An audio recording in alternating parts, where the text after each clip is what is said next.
برای روز میلاد تن من نمیخوام پیرهن شادی بپوشی، به رسم عادت دیری حتی برای انجام سرمستی بنوشی.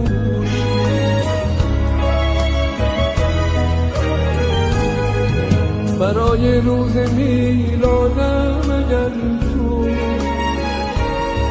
به فکر هدیه‌ای ارزنده هستی، منو با خود ببر تا اوج خواستن، بگو با من که با من زنده هستی، بگو با من که با من زنده هستی.